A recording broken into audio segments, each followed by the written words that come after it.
Good afternoon, everybody. My name is Chef Joseph Shawana. I am the chair of ICANN, the Indigenous Culinary Associated Nations. I'd like to welcome you to this cooking demo where I created a pan-seared rainbow trout with a sweet corn succotash. And this recipe has really, it plays off a memory that I had when I was a little child growing up.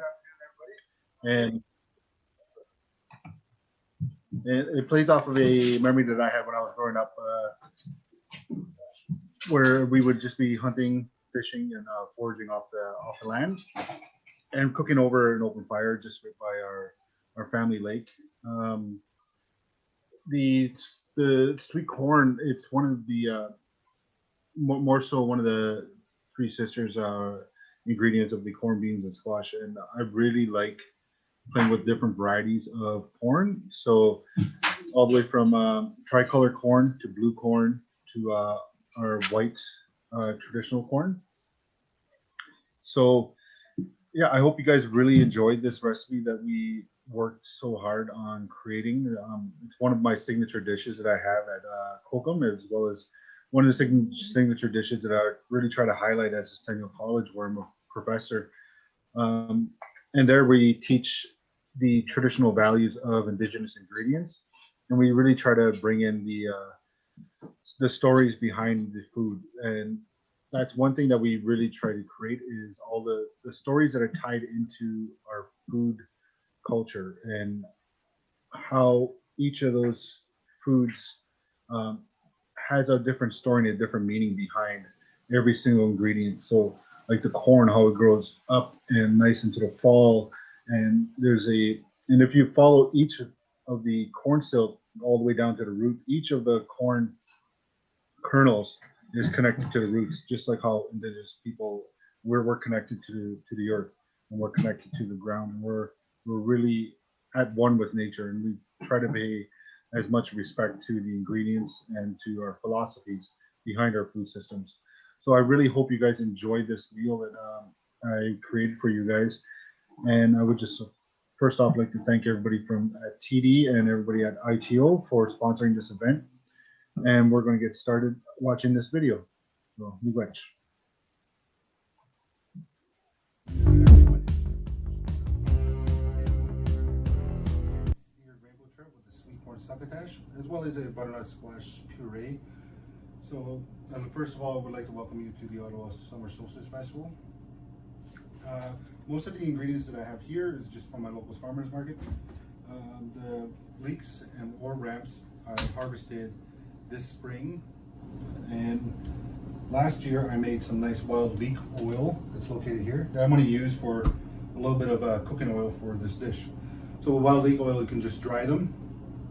I dried mine in my window in the kitchen, and that took about 2 weeks, and after they're dry I just added them to a jar of nice sunflower oil, and then every time I take a little bit I always add a little bit more in there, so I just always have a nice fresh stock of wild leek oil.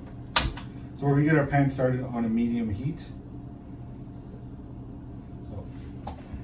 But before we all get started, I pre-made a dish earlier, and this is the finished dish here. So you got your nice butternut squash puree, crispy rainbow trout, and your sweet corn succotash just on the side at the bottom. Put that guy back here, and the other plate here. So just start your pan on a medium heat. Add a little bit of your oil, not too much. This is very, very flavorful and very pungent in flavor. So, then you're going to grab your sweet corn, or you can use white hominy corn, which you would have in your boxes. Just get this going.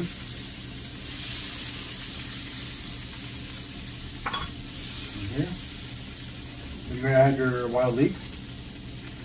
So about 3 or 4 wild leeks in here. This is a quick dish. It's a quick hurry up and go kind of dish that you'll be making. Some nice red peppers that we've diced. Some nice ½ inch, 1/4 inch dice here.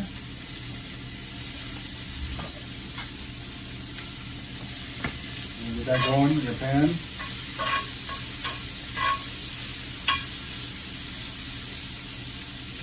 so. These wild leeks, they grow pretty much everywhere in Ontario. They always come out right before the trillium flowers come out. They're nice, a good teaspoon of peppers to add a little bit of heat to your dish. So just take the seeds out and then finally chop it.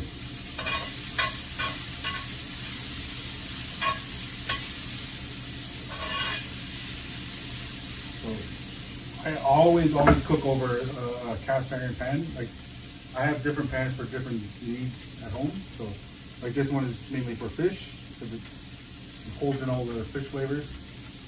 I use one for braising, I use one for stews, and I only use one for eggs, and that's only for eggs. So we're gonna get this going. So once your corn starts to give a nice roasted color, and you're gonna turn your heat off. And then the butternut squash puree. So for this, it's just half of a butternut squash. Boil it down, and then just puree it. And then just season with a little bit of salt and pepper afterwards. So just add your butternut squash puree to your plate. Give it any kind of smear, any kind of look that you want. So I usually just go for the traditional smear down there, and then that way I just put the fresh vegetables in the middle here. I'm gonna add, and then right before you add it to your dish, you're gonna add some nice fresh cilantro. So no need to finely chop it. Just what your fingers are for. Just give it a nice coarse chop in your hands. And then what the heat is going to do is going to release a lot of the natural oils from the herbs. So just grab your veg, put it on your plate.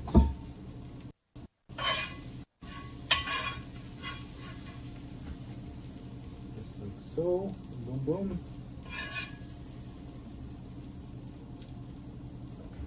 And any leftovers, just set off to the side.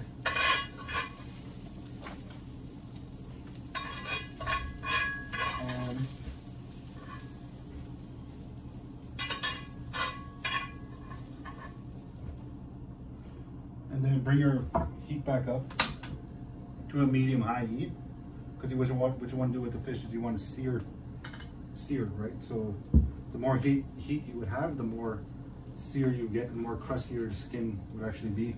And that's what you want. If you're cooking with a fish, the fish skin on, always try to go for a nice heat so that the skin can crisp right up. So be very liberal with your salt, a little bit of pepper, and just place it in your pan. And at this point, do not touch it. Let the pan do the work. Let the heat do the work. Let the oil do the work.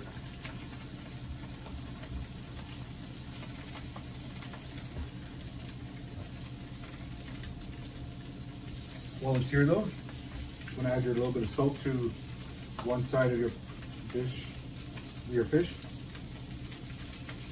A little bit of pepper. And what we did last year is we harvested some squash blossom flowers. I use this thing just for aromatic, and then what I do is I just add this to the top of the fish. So it'll give it a nice floral note to your dish, and then just put your stems back in there, because you can actually use this again to make a nice oil out of, or just grind it up and use it as a herb. And once your fish skin is nice and crispy on one side, it's time to flip it over. So what you're looking for is nice skin that you can hear just scrape along the top.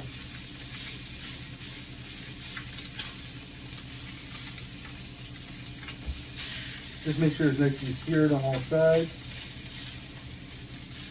And I like my fish a little medium rare. The medium rare side, like to have a lot of moisture So just cook it to your own preference. I usually go 2.5 minutes on one side and 2 minutes on the other side. And then by that time it's usually it's good for me. But if you want a nice well done, go for like 3 minutes, 3.5 minutes on one side and 3 minutes on the other side. Just do a nice sear on all sides. You're caramelizing all the natural sugars that are on the fish. This way it turns brown, so the sugar content will make it turn brown. Give it a nice turn. And then have a look, like so. And then just place it on your plate like this, skin side up. Right there. Garnish it with a little bit of fresh cilantro.